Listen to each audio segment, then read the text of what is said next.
Hi, everybody. This is Kathy L. Murphy, the Pulpwood Queen, reporting from my little cabin in the woods, Murphy's Law. And I'm here to tell you that I survived the 2022 girlfriend weekend. And I not only bought the shirt, I wore it. So here's our new shirt. I survived the 2022 the International Pulpwood Queens Girlfriend Weekend week-long book club convention. And Mandy Haynes created this with our big stamp. And I am so proud of this shirt and all the other swag that's coming in daily. I'll show some more at the end. But tonight, we're here with our author, who is our book of the month for February. It's a novel. And this is Cheryl Gray Bostrom, who is right over here. And she's reporting from up in Washington State. Wave to everybody, Cheryl. And she's written a wonderful book set in 1985. And we're going to hear the story behind the story, the backstory. And then we're going to, at the end of her little talk, we're going to open it up for questions and discussion. So wait until we get finished and I'll open it up. But beautiful cover.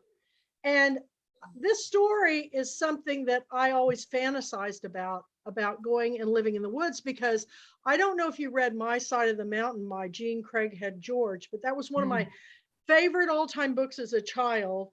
And Hatchet by Gary Paulson, where he survives a plane crash with just a hatchet in the woods. I don't know why. I was a Girl Scout and I was an overachiever. So I'm going to turn it over to you, and I'm going to put you on speaker view because I want you to tell everybody, where did this story come from and a little bit about yourself in the book. Okay? Sure. Okay. All right. I've got it on speaker view. Keep talking. Okay. Well, Sugar Birds started from a sketch in a writing group. And when I turned 60, I thought, my whole life I've wanted to learn how to write fiction. And I had this story in my head that I wanted to see if I could make happen. And so I started learning everything I could about the craft. And a couple of prompts that I received were about a girl and a fire. And it's so interesting because I wrote this sketch, and other participants in this writing group started encouraging me to finish the story. They wanted to know what happened to her. So I ended up writing this story about a 10-year-old girl who accidentally, well, let me back up. Her dad's a naturalist and an arborist, and they have an heirloom seed company and an heirloom seed farm in the county where I live, Whatcom County, which is far northwest Washington. And her mother has begun suffering from advancing bipolar disorder. And so this mother, with whom she'd been very close as a younger child, starting to distance herself. Her mother's unpredictable. She's heartbroken over this. So her dad, who's a man of faith, encourages her to sketch the nests of wild birds. And he goes into the woods with her. She climbs these trees, and he encourages her to hunt for the father's song, which he is representing to her as over and under and upholding everything, and then draw what she hears. So that's the first introduction of all this trance sensory stuff that happens. Aggie has an older brother named Burnaby, who's an autistic savant, and he plays a lot. He's a peripheral character, but he still plays a very significant role in the story. So Aggie ends up trying to appease her mother, who catches her climbing these trees and is terrified of her climbing these trees. To appease her mother, she makes these fuzz sticks for her, and she tests one in a campfire outside, and she accidentally torches their house. Aggie watches her mom and dad hauled out of this devastating fire, and she believes she's killed them. And so she flees to the woods. And she feels like that, that's her only place of solace. It's where her friends are. It's where she can be safe. She knows how to track. She knows how to forage. And so she hides in trees for an entire month. Everybody's looking for her. And And yet her guilt has so transformed her worldview that she believes she's hated. She believes that they're going to hunt her down and throw her in juvie. And here's this precious little girl that everybody wants to find. And so there's a second protagonist whose dad has tricked her into coming north to stay with her grandmother, and with whom she rehabilitates raptors. And this girl's madder than anything at her dad. He's gotten her away from a friend who's leading her down the wrong path in Houston. And he has a job that he has to take off the coast of South America. So this girl arrives just as the search for Aggie is underway. And so then the story proceeds with, of course, you can imagine these points of intersect between these girls. And so people say, so where did these ideas come from? And where did you get these? And I think it's so interesting how we'll begin writing a story thinking it's just a story, and then elements from our history and from our lives start showing up in these composite characters and in the worldviews that we as authors have. And of course, that doesn't always happen, but it did for me this time. And in terms of my history, I was raised on the Olympic Peninsula back in the 50s, when it was really pretty wild, rugged country, right at the foot of the Olympic Mountains and on the shores of the Strait of Juan de Fuca. And it was back in the days when you could see one log come through town on 4 log trucks. You know, they were taking down the old growth forests, just tremendous amount of wildlife. And my mother was, suffered some mental issues, ended up in a mental hospital at one point. And so I was the eldest of 5 siblings, and we were profoundly influenced, spent a lot of time with grandparents, with these 2 grandparents whom we adored, and who were Alaska pioneers and from families of pioneers on the Washington coast and in Alaska. And so they taught us a lot of the same things that Aggie knew. And I didn't realize, even until the book came out and I started talking with people, what a rare, fantastic experience it was that I had so much of this knowledge already in me. And when I was writing the book, I had to check a lot of it, of course. So I go, I think this is true. Is it really true? I think this is what they're called, because I had always lived with that. But my sister and I, all of my siblings did this, but my sister and I in particular would climb these huge old fir trees on my grandmother's property. And we would go, I can think of a couple of times where, in seeing those trees years later, we're at least 60 or 70 feet up. But if you know what Douglas firs are probably, once you can get past the self-pruned area on them, they're the best trees to climb, because if you fall, you're just going to bump around on branches. I mean, it's not going to be a tragic, terrible fall. But in this story, Aggie climbs because she's seeking healing and hope and life, and she has her father under her. We climbed because we were reckless and we were heartbroken kids, and we were daring, basically, tempting survival. But Aggie doesn't do that, and so her experience in this woods is one in which she has to come to terms with suffering, and she's 10 years old. She has to forage in the woods and survive, but she also asks herself questions that are about the God her dad's taught her about. She and Burnaby have been homeschooled. They have kitchen church. Her dad's taught them the Heidelberg Catechism, or a lot of it. And so while her brother is this autistic savant, and he has a eidetic memory, he can absorb anything, she has bits and pieces of this catechism that tell her that God is always good, that he'll keep her safe, that he'll forgive her debts. And so through her experience in the woods, in the natural world, she starts looking at all of these things, and she challenges, she's always challenging the things her dad has taught her. How can he be good? Look what's happened. How can suffering be redeemed? And ultimately she has this tremendous load that she has to offsource, and she can't carry it any longer. And she, while the book, I wouldn't call the book a Christian novel, because it's not. It launched in the mainstream. It has crossed over into the Christian market as one of Christianity Today's 2022 books of merit, in asking these questions and in having people engage the question about, where is God in suffering? And is God really good when these terrible things are happening? And so, of course, when I'm writing it, I didn't know that anything that's been transpiring in the last 2 years would be occurring. But those are questions that we're asking, and it's worthwhile to engage the discussion wherever we're coming from, whatever our perspective, to see if the wilderness that we have inside of us can be illustrated and talked about through the physical wilderness that Aggie and Celia endure. So that's sort of a nutshell. I can't hear you, Kathy.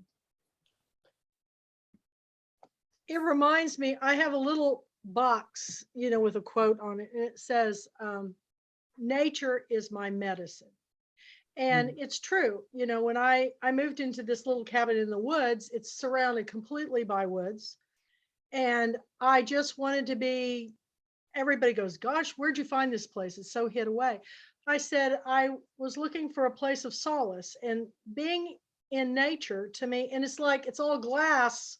So I feel like I'm just really out in it. And I understand that completely, but it is perfect timing for your book, because it really ties into the questions we're asking right now as this COVID pandemic just lingers and transforms and mutates and everything. It's a great possibility. But I think something you said I want to touch on too is, as you're talking to people, they were saying your experiences of where you were raised is unique. Absolutely, because the kids today can't even comprehend the way you grew up.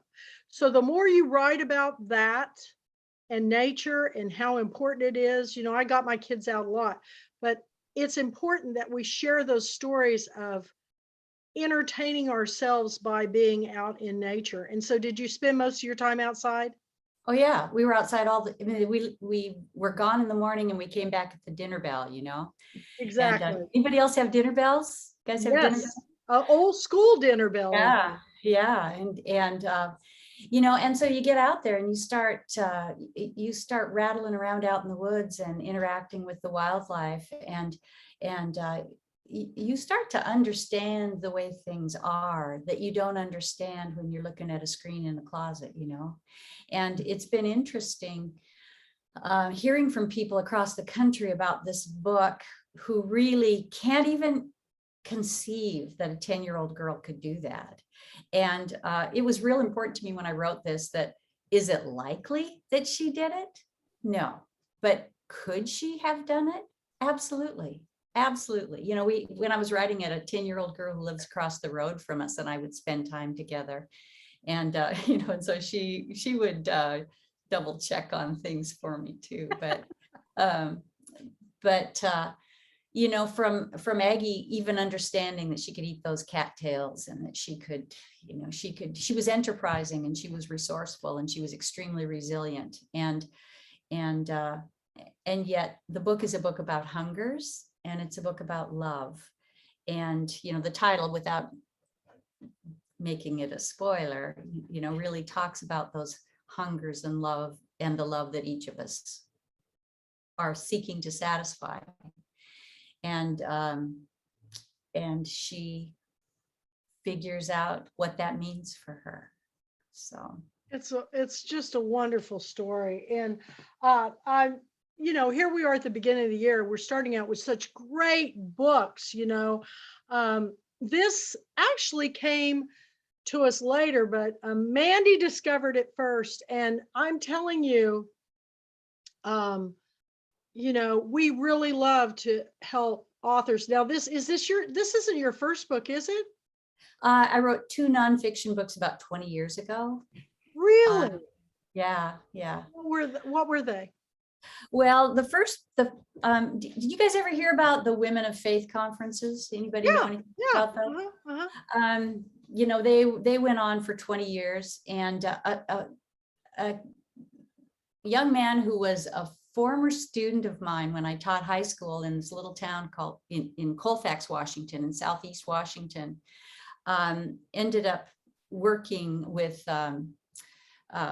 New Life Ministries, and they were the overseers of the Women of Faith conference, and they were looking for a couple of writers to for this new thing called websites, right? Back around 2000, around 99, sure. 2000, 2001. And of course they were a little bit before that. But he said, we're looking for a couple of weekly columnists. And my husband and I had met with him and his wife in San Diego when we were down there for a convention. And he had asked me what my dream was. And I pretty much described that type of a column.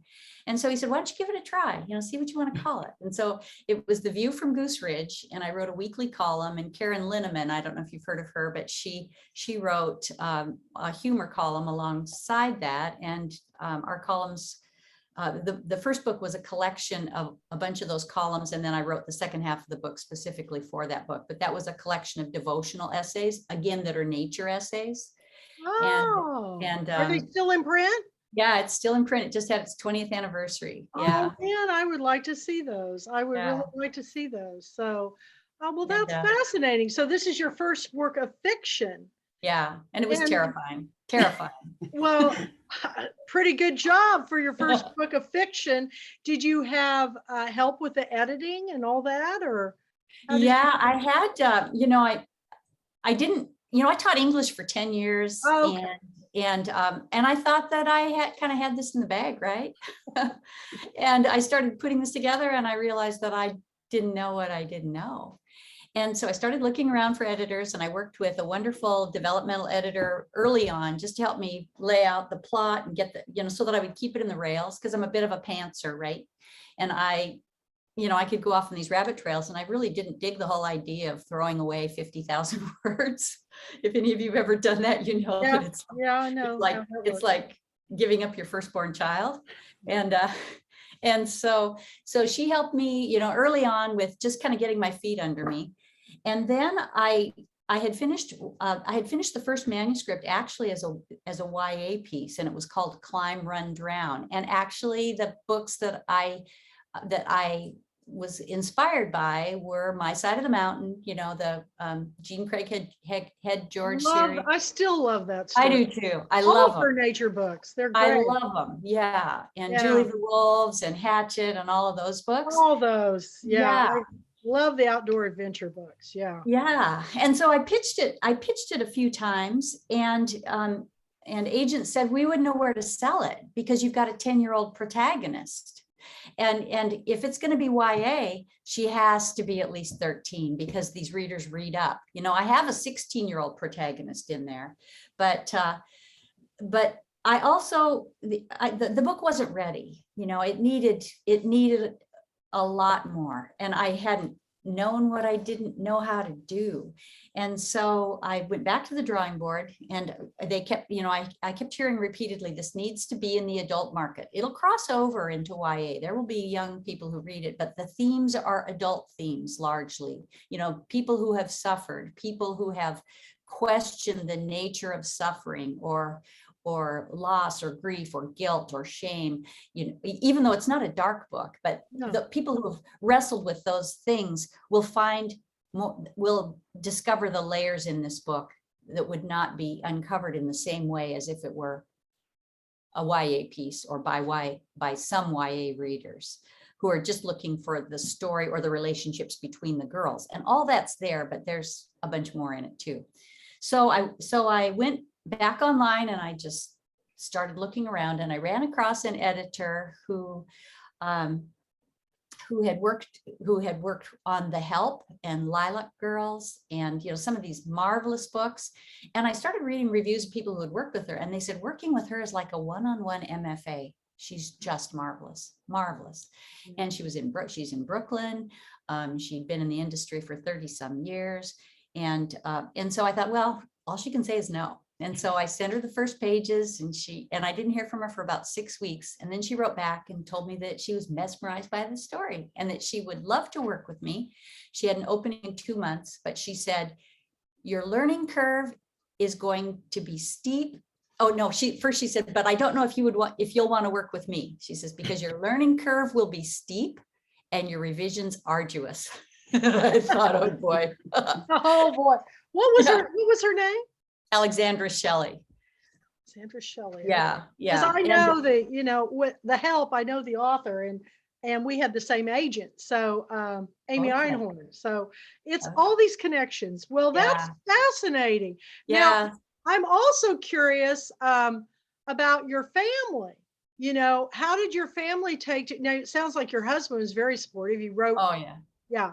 But about your siblings, do you have brothers and sisters, or? Yeah. Mm-hmm. And are they? Go ahead. Are they what? I said you have brothers and sisters. Yeah, two younger brothers, 2 younger sisters, and we're tight. Oh, yeah. So it's so good. Wonderful. It's and good. they're supportive of Very supportive. all you're doing, and they're probably seeing some of themselves in some of the scenes or action, or it's always funny. You have people say, am I in the book? And and if they're not in it, they're upset, and then they'll see themselves in the book and it's not even them, and they'll be upset. So there's no telling with fiction. But I'm always curious about how families feel about their mom, sister, brother being an author. And so that's very cool. And you were an English teacher, so it just makes sense. It's just you growing on your journey. So cool. So where are you going to go from here? I mean, now that you've written this book. I'm deep into the sequel, and it's 20 years later, and it's set in Southeast Washington, and it's my working title is Chalk Horse, but I think that might stick.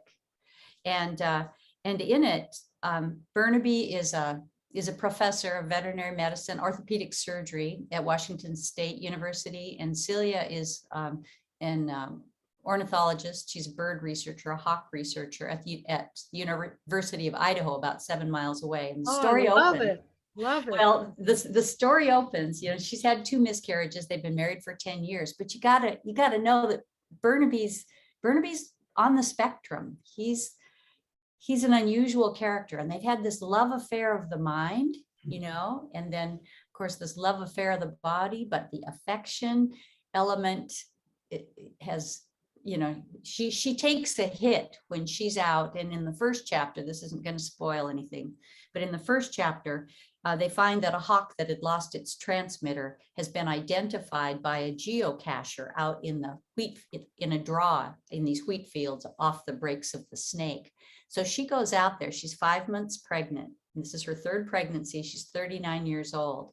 And out there in the wild out there, she miscarries. She delivers this baby into her hands out there in the field.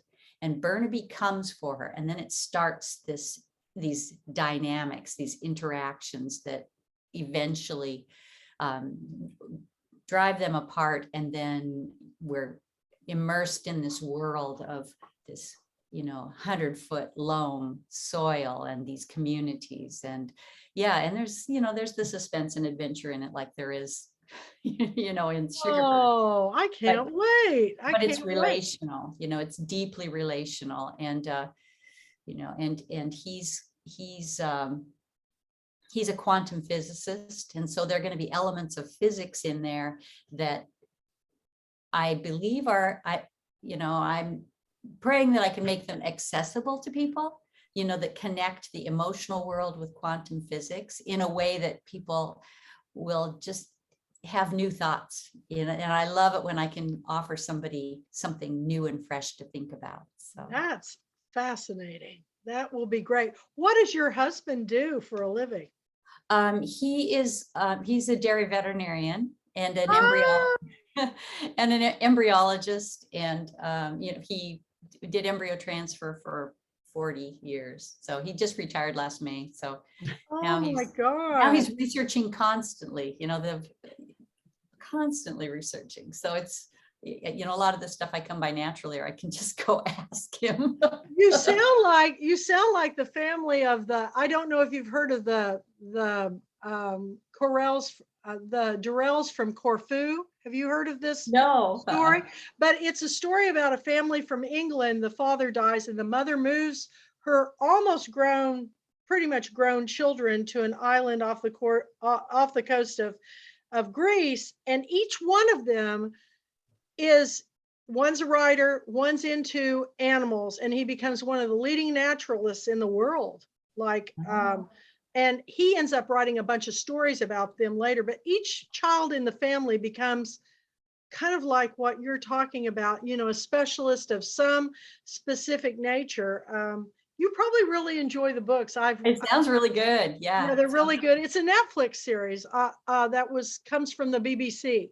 So, but fascinating story. And I'm fascinated by the Pacific Northwest anyway, because I was up in Bellingham and I Oh, was with Janet Oakley, who's here, and she took me, all over the place, down where they had oysters and the magnificent trees and all over. It's beautiful country, but it's good for us to be reading books about things like, and I've been to Alaska, which is, I have a big chapter up there, but it's so different from where I was raised in Kansas. oh yeah. And now I live in East Texas, that it's great that these books are giving us a world view, that we're not just in this little microcosm forest of where we live. There's a bigger world out there and a bigger world for us all to see. So Yeah. we're traveling through the reading of your books, and we're on this journey with your characters. Fascinating story. If anybody was to take one thing away from your story, what would you hope that it would be? Um, I think it would be that there's nothing too terrible that can happen that can't be redeemed or restored. Because what Aggie goes through is the worst possible nightmare. It is the worst thing. I mean, there are many worse things, right? Her grief isn't clean. It's laden with guilt. It's she's isolated, she's lost, she's ashamed, she doesn't know how she's going to live beyond the summer, and to watch her discover that she's not alone, and that that some of the things that she had learned earlier actually might be true. I guess that's what I would hope, that people who are in dark places right now won't just throw in the towel because there's another day. I always tell my kids, just wait for it. It looks bad now, whatever's happening. But if you could just wait for it, and I have to tell myself that daily, because there's always some catastrophe happening to me. I'm just like Calamity Kathy.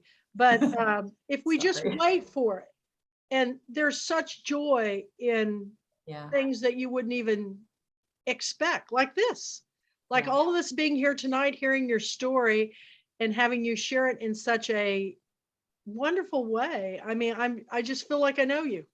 I'm going to open it up now to questions. So I'm going to put you back on. I'm going to put you back on speaker or gallery view so I can see whoever might want to make a comment. Mandy's got her hand up. So I have to jump in here.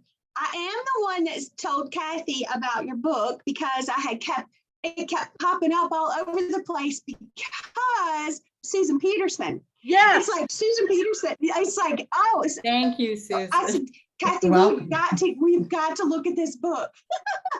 And I went to Susan and I said, how do I, where? Yeah. So yeah, Susan Peterson, we're a community where we like to share the stories. So I can't thank Susan enough, because this was something that I had not seen. you know, unless people send me their books or somebody reaches out to me, I'm most likely not going to get it. So thank you, Susan. Thank you, Mandy. And Mandy, It makes me very happy. what was your first thoughts when you were reading the book, or what made you so excited about it? Okay, well, first of all, I love 10-year-olds. I just love it. And like, and I love it is an adult book. It is an adult book, and it will cross over. I mean, what they said, I mean, it's like, that's so true. You know, it's for everybody. Adults need these kind of stories. We oftentimes forget as an adult what it's like being a child. I've never grown up, so I know.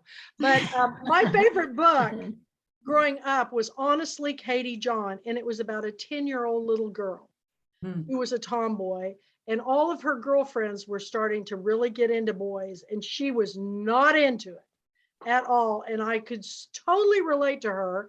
And, you know, Scout, you know, and To Kill a Mockingbird, my favorite book of all time. So yeah, I'm like Mandy. If children have an innocence that help you see things that we can't comprehend as an adult, does that make sense? Well, I mean, it's adult, it's things that I'm 52.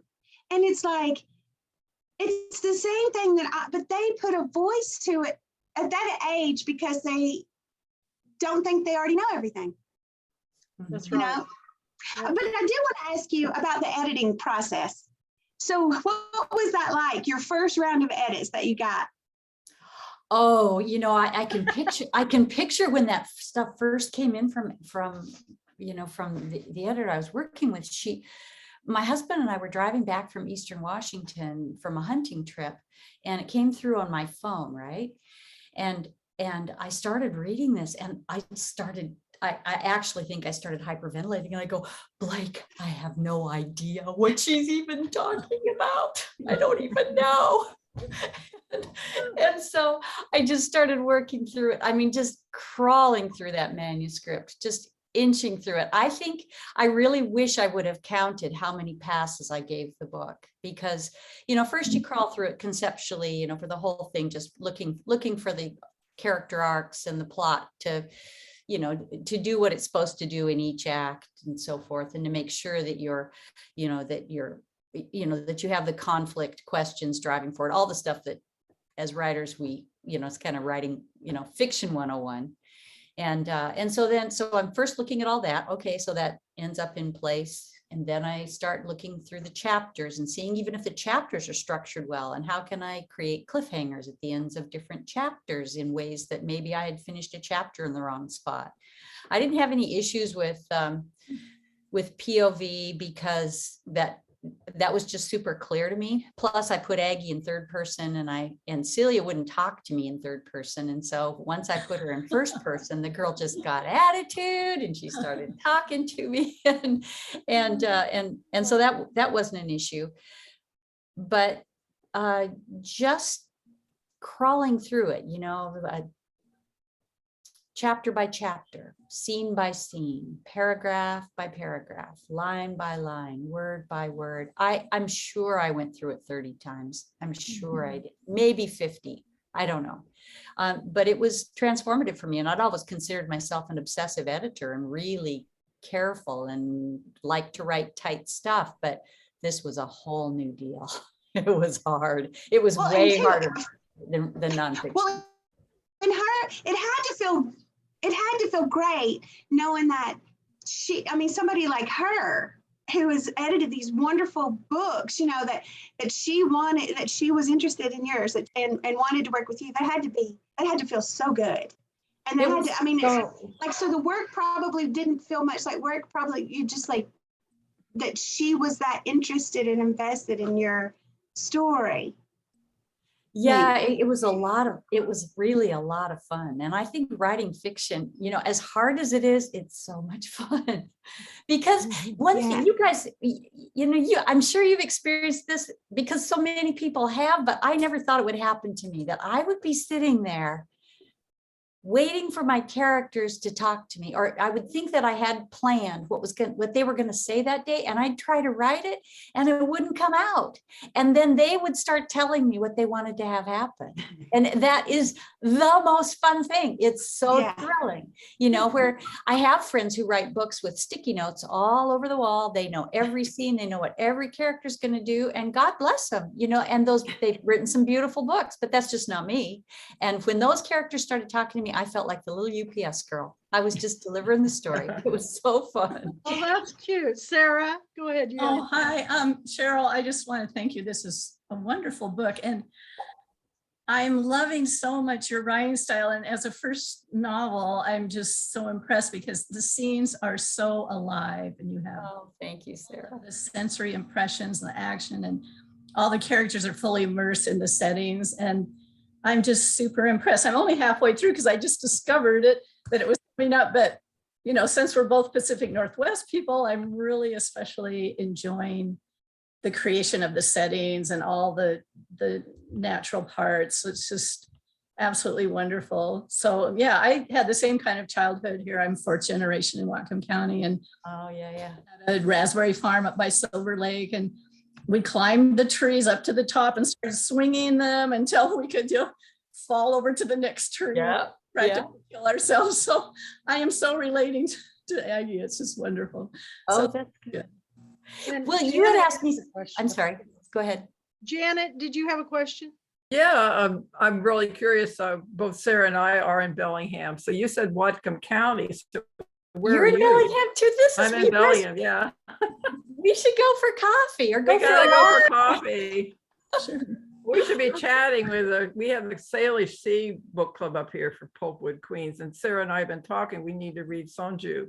But I need to get the Thornbirds. I have been following Sugarbird birds through different places talking about it. But I love the idea about you growing up on the peninsula. So going to the Queets was my husband's dearest place to go. And I have wonderful memories of camping on the river. One year, I think J.R. Brandt was going into second grade, I think.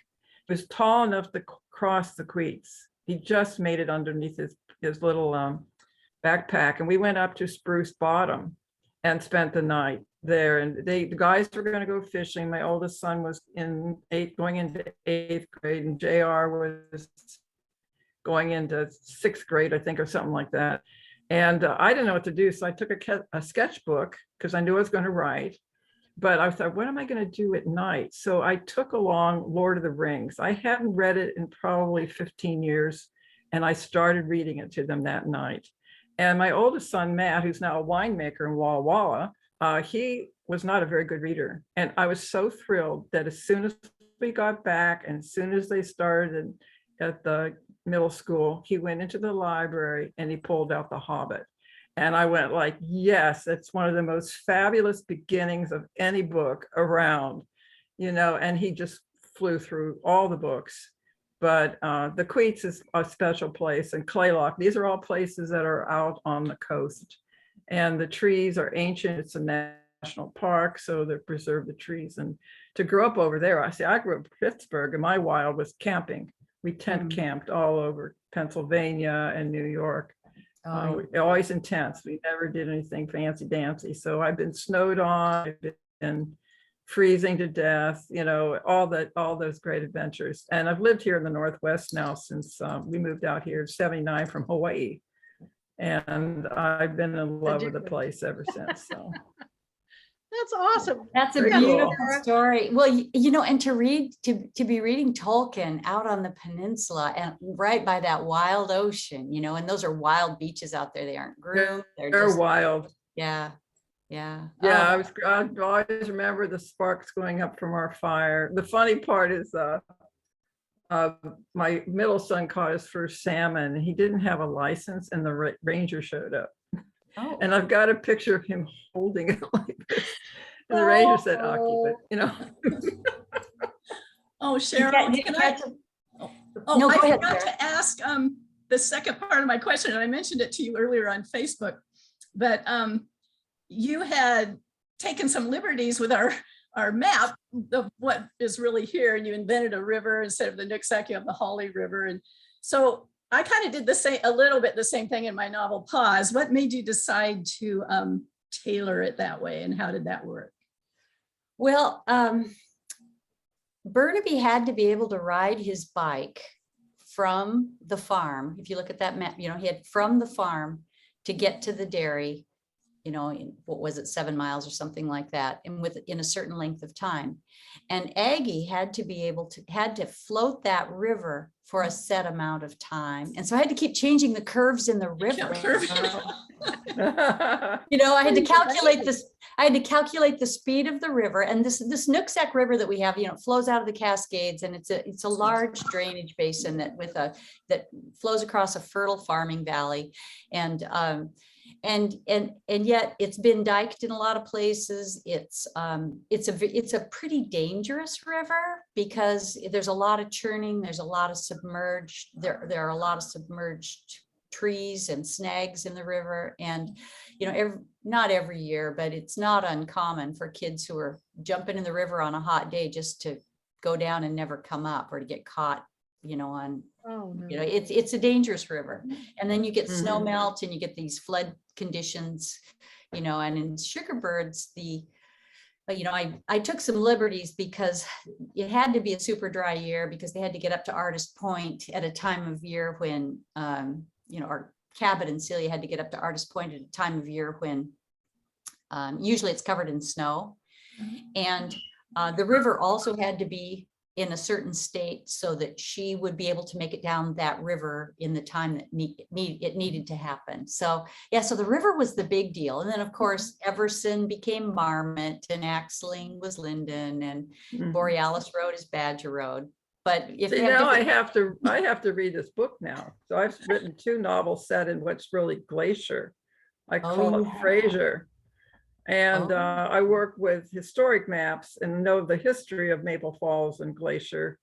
But I also changed the name, I also changed some of the other things in it. But I also used the Bellingham Herald, what was happening in the Herald in 1935 and also in 1907. So it is interesting that a place where you change it just slightly. And actually, Tree Soldier, which is about the Civilian Conservation Corps, I was afraid that if I didn't know it that well, I would go up there, but I didn't know it that well. So that's why I thought, if I'm starting talking about the minimal layout that they have in Glacier or Maple Falls, some local is going to get, wait a minute, that's not right.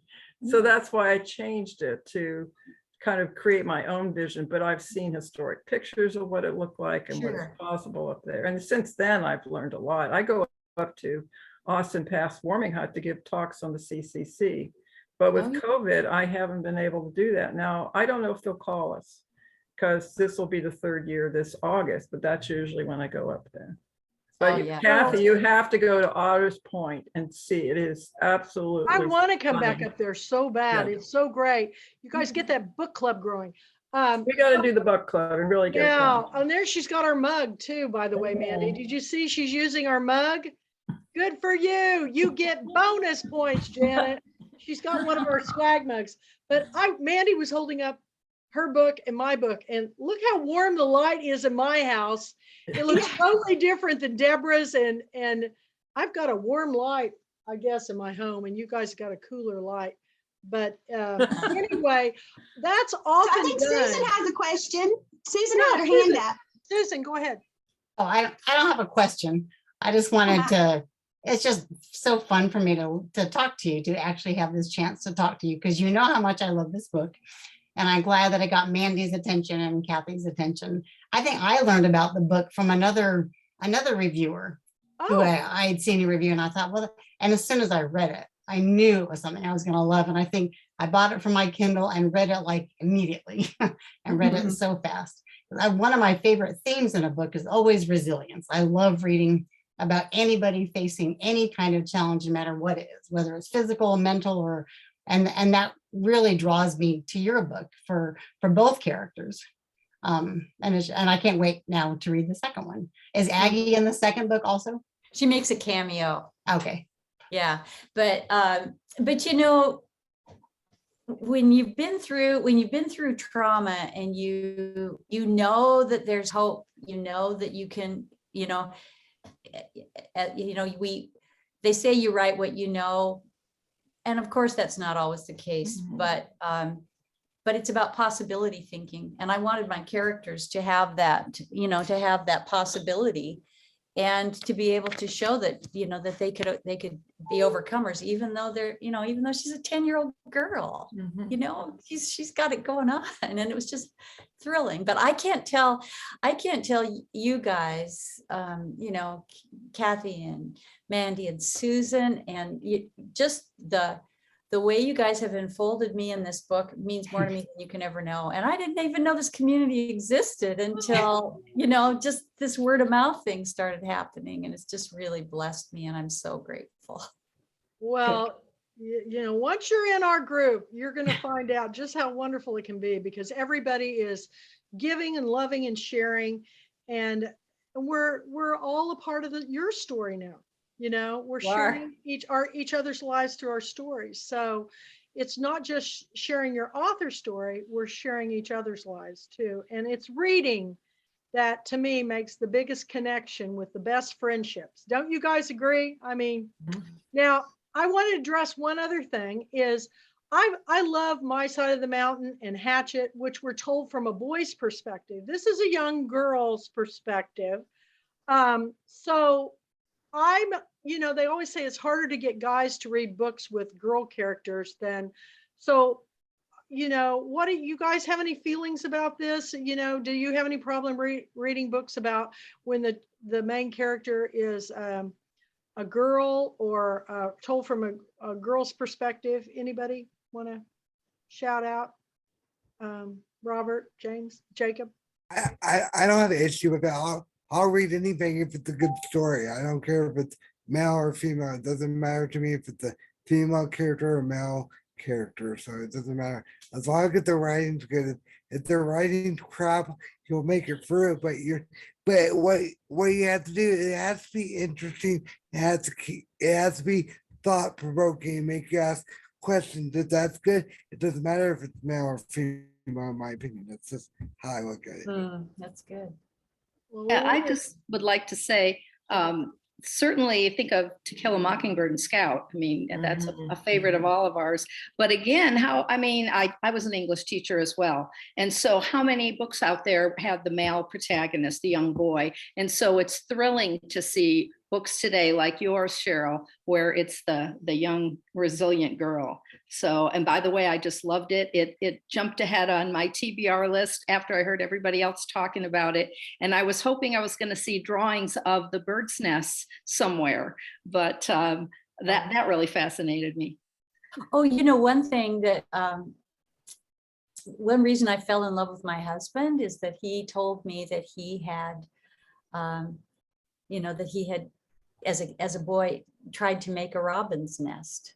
He had tried to, and then he would sketch these birds. And so I had to put that in there. Oh, I had the thrilling experience of fashioning something for a hawk at a wildlife sanctuary, and I put pieces of stuff that I found out in the forest all over the floor, and came back the next day to see his name was Wolfie, like Wolfgang, like Mozart, and he had taken all the things, put them in the nest, and then repositioned them on the ground the way he wanted them. It was just a thrill. Oh, really? Oh, that is Yeah, the that would have coolest been thing super cool. ever. Yeah, that would have been marvelous. Yeah. Yeah, I rescued a baby sparrow once, and I kept it until it could fly. And that was the neatest experience, because I couldn't find the mother's nest, and to take care of an animal like that and then let it go, it was really cool. And I've always now I have cats. It's kind of ironic, but no, I love all animals. So to be out here in the woods, and I would love to see where you live. It sounds fascinating. Well, maybe we'll have to do a Pulpwood Queen adventure to the That'd Pacific be so Northwest. fun. That'd be Yeah. so fun. Where are you better Sarah? jump in. Yeah. Do Betty what? Cobble's hand. I said, you better jump in. I Your was hand's just up, you gonna better- I was just gonna tell Cheryl that someone made the comment during girlfriend weekend that it's like Hotel California. You can never leave after you're in. So Oh, You God. know, it's just one of the best things that's ever happened to me. And my husband loves to go too.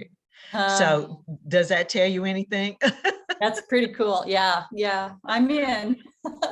Thank you. Thank you for Well, letting me. welcome to our family. And it's pretty cool when you go on book tour and you put out, hey, I'm going to Beaufort, South Carolina. I want to stop and see as many book clubs on the way. And everybody starts emailing me. I could have stopped every hour and stayed Really? with somebody. But yeah, it's pretty neat. Almost anywhere I go in the United States, I know somebody, an author or a book club that I can connect with. And because who likes to stay in hotels? I hate them. I would much rather talk to people, you know. So hopefully one that'll come soon and we'll be able to travel again and everything. Yeah, it's like as soon as COVID, we can start connecting these book clubs with our authors. Yeah, That's going to be exciting. that's really I mean, I exciting. cannot wait. That's going to be so much fun to make those connections and hear all those stories. Like, I can't wait. Well, look at the connections between Sarah and Janet and Cheryl. You guys are all in the same neck of the woods. We are. Well, we're probably We'll like a have to half send hour. a selfie when you go for coffee. Yeah. Okay. We should Yeah. film it. You should do a Zoom and we'll all come and join you at the coffee shop. That would would be a fun. blast. Yeah. It's coffee time, you know? Where are you, Okay, Sarah and Janet? Where are? I'm right by you. I'm right up by Western. I'm off of Chestnut. So Okay, I'm just about 3 blocks from Western. okay. And Sarah, Yeah. you're on Squalicum? I'm near Cornwall Park in Bellingham on Okay. Creek. I don't know if we're right on the creek, and we have this sort of little wildlife area that's down in the ravine, and we have That's owl great. named Olivia who comes to visit us out of the ravine, and it's just like a little piece of wildness right in town. So Yeah, it's beautiful down there. where It's do you beautiful. live? We're west of, we're about a mile from the border, northwest of Linden. Oh, okay. Do you know where Berthisson Park is? Yes, Okay. it's beautiful there. We're a mile northwest of Berthisson Park. Up, Nice. That's a real treasure. People don't realize how old yeah. those trees are in there. yeah. And I actually did my master's in ed at Linden Pioneer Museum. Oh, I you developed did? I do hands-on history with kids. So I got to know that park and how the history behind it, how early pioneers insisted that it was saved because it's all farmland. It's great farmland. Yeah, it's a Beautiful. beautiful spot. And I don't know if some of you know, those that live in Whatcom County, we had terrible, terrible floods before Thanksgiving. And I think about 500 people, I don't know, it was about 500 homes that were destroyed. A lot. Yeah, in areas that had never flooded before. Right. Yeah.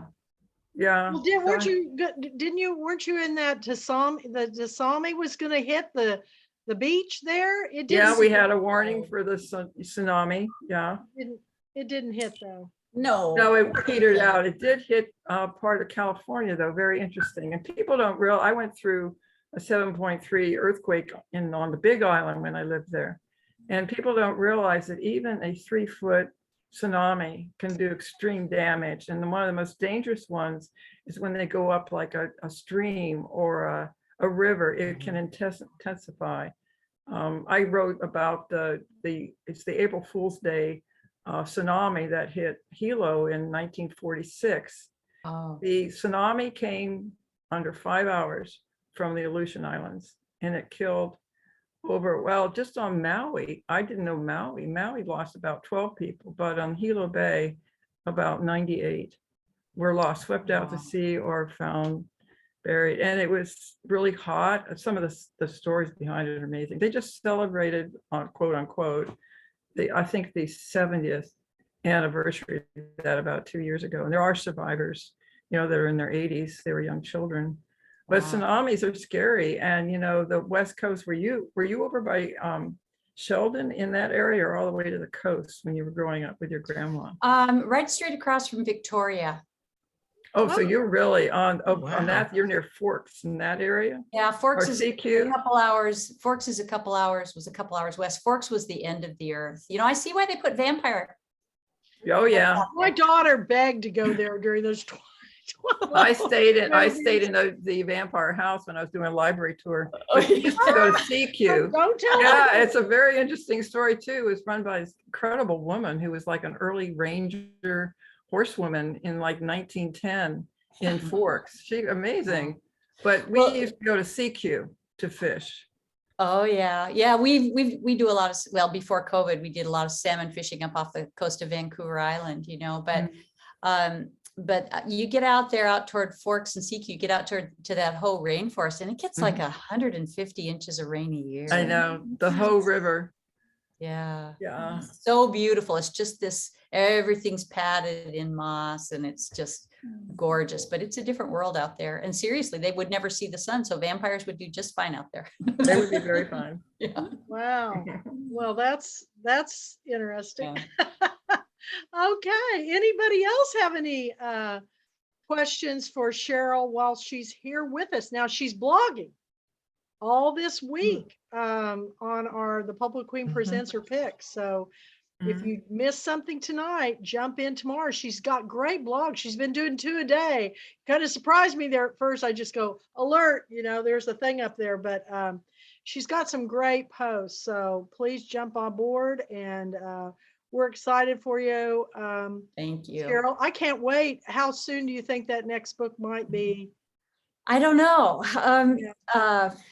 Over Christmas, an agent that turned me down 3 years ago called or contacted me and she just said, she's like, you know, did you want to discuss? And I said, and so I talked to her for about an hour and found out we just have this shared vision and publishing has changed even in the last 3 years. Oh, yeah. You know, and there's more receptivity to the type of stuff that I write, the cross-market stuff that I write. And of course, with some of these big nature books, you know, there weren't, when I first started writing Sugarbirds, there were, apart from those YA books, there weren't any big nature books out there. And so, you know, the industry tends to follow that, which they, you know, they're tentative to take risks, you know, and I didn't think this would be a risk at all, but now there are plenty of nature novels and that's all worthwhile. Well, now you're a Pulpwood Queen Book Club selection, so that should help too. Because we've had a lot of our books go on to even break the glass ceiling, like Before We Were Yours with Lisa Wingate. So that's so encouraging. Yeah, and if you haven't read The Overstory by Richard Powers, it's on my TBR list. Yeah. Oh my gosh, so good. I love nature stories, always have. So I'm really looking forward to your next book. So Sugarbirds, our book of the month. Y'all is right here, and we're so excited that you're here and looking forward to everything that you're posting this coming week. And for all of you that are here, now you kind of know how it's going to go when it's your turn, or if you have or a seasoned pro like Janet, you know how it goes. So any last words you want to leave with us before we leave tonight? Thank you. Well, we can tell the truth better in fiction, I think, than any other way. And and it's we have the sweet blessing of be able to encourage people and walk with them. And yeah, there's nothing better. It's your books are really exciting, and this would be something that, I was a Girl Scout, a big Girl Scout. I was a Girl Scout leader. This would be something really cool to earn your reader's badge, if some older scouts read this book, because I think they would really, really enjoy it. So thank you. I love the illustrations even in it. Just the little sweet, They did a good job. Yeah. The covers, it's fantastic. And I'm thankful that you're here tonight, and I cannot wait to see the next one. And I love the name Chalk Horse because it kind of has the same type of,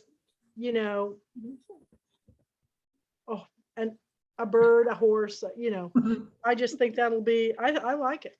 I think it's very unique. Kathy, I think Kathy had a question real fast. Okay, she had a question real fast. Yeah. I did. Thank you, Jacob. I didn't have a question, Cheryl. I just wanted to thank you because I love books about resilient young women. And I resonated with both. There. I haven't read it, but I resonated with what you just talked about with the protagonist, and I resonated with your own story. I was 11 when my mom got sick and she was mentally ill before that. So just keep them coming, because people need to write about any young kids that have to adult too soon. It's true. beautiful that way. And I turn to nature and reading. So thank you. I think you're my too. sister, Kathy. Well, I am, because we're in Pulpwood. That's so right. But yeah, nature, oh my gosh, and reading are what saved me. And you know, if you read my book, you'll know. But thank you again for joining us. Thank your husband for encouraging you and your family, and keep them coming, Cheryl. This is Thank really you. exciting. And anything we can do for you, holler. You know, we're here for you. Just talk So- about the book. Thanks. And Very like, well. You know, and likewise, I'm I'm happy recording to encourage this. you guys. I'm recording this, and as soon as it downloads, I'll put it up on my YouTube channel. It's there for the world for as long as it's there. And so Okay. a lot of the book club members meet in person, and so they don't always get to this.